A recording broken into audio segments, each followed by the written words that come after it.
Alors, je vais reprendre ta question point par point. Le fait de cogiter beaucoup, je commence par la fin. Le fait de cogiter beaucoup, ça renvoie à quelque chose que tu n'acceptes pas en toi. Même tout un tas d'étages, comme un millefeuille, si tu veux. Un millefeuille d'informations, un millefeuille de parts de toi que tu n'arrives pas à appréhender. Ce qui me vient pour toi, c'est que tu n'as pas appris à... Tu n'as pas eu le modèle, plutôt. Tu n'as pas eu le modèle pour prendre soin de toi, prendre soin de tes désirs, prendre soin de tes besoins et surtout le fait d'être au contact et de prendre soin de toi signifie trahir, signifie être seul, signifie être coupé du reste du monde. Et quelque part, le fait d'être vraiment suragité au niveau mental, c'est comme si tu étais coupé en deux.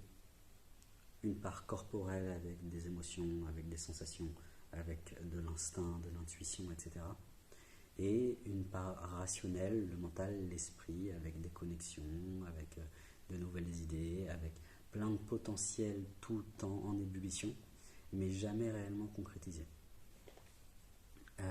Pas concrétisé parce que, et donc là j'en viens à la procrastination, parce que tu as peur du résultat. Alors, j'irai même plus loin, parce qu'il y a une autre information qui vient, c'est que tu as peur du monde extérieur. Le monde patriarcal basé sur le matérialisme, le consumérisme, et le fait de devoir du coup apporter un résultat précis, devoir... c'est une pression pour toi de devoir apporter un résultat, déjà.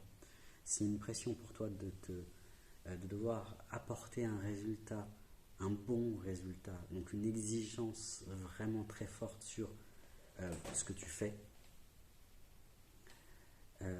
fait que tu renies tes émotions.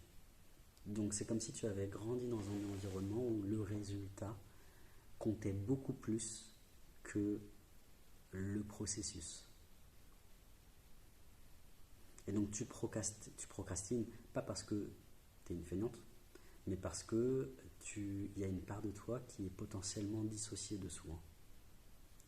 Alors je dis ça avec des pincettes parce que c'est à toi de faire le processus thérapeutique, mais en tout cas, le fait que tu me dises que ta vie est en pause, en stagnation, c'est parce que tu as besoin réellement d'un moment de pause, d'un moment, en fait, d'une sorte de bulle de vide, sans responsabilité, ni sociale, ni professionnelle, ni amicale, ni familiale, ni amoureuse, pour pouvoir prendre soin de toi.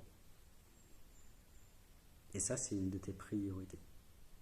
Et donc le fait de t'auto-saboter et de contrôler, de ne pas arriver à contrôler ta vie. En fait, alors, je suis en train de bafouiller là. La vie te met dans un vide pour que tu puisses prendre soin de toi. Au niveau, à tous les niveaux, hein. Mais déjà au niveau corporel, et quand je dis corporel, je te parle de la base. C'est est-ce que tu manges bien, est-ce que tu dors bien. Après, il y a le niveau social, après, il y a aussi le niveau émotionnel. Est-ce que tu arrives à accueillir tes émotions? Et notamment, je suis en train de toucher une émotion en toi, une forme de colère empreinte de tristesse qui est là. Et je ne sais pas si tu la sens lorsque j'en parle, lorsque je suis en train d'appuyer sur ce bouton-là. C'est en fait la direction que tu cherches. La direction que tu cherches, elle n'est pas à l'extérieur. Elle n'est pas dans le fait de satisfaire les besoins des autres, parce que ça, tu n'y arrives plus. Tu n'arrives plus à suivre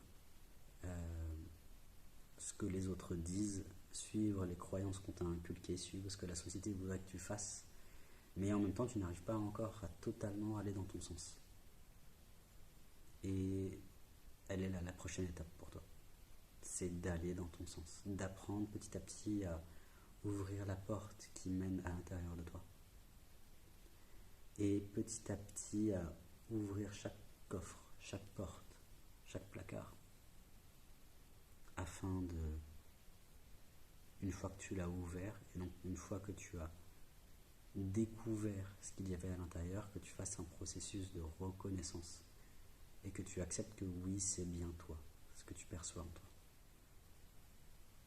Et que ce que tu perçois en toi, tes besoins, tes envies, tes désirs, tes caprices, ce qui te semble bon, ce qui te semble mauvais, en fait, tout ce que tu as mis dans l'ombre, tu réussisses à le manifester, à le mettre au monde.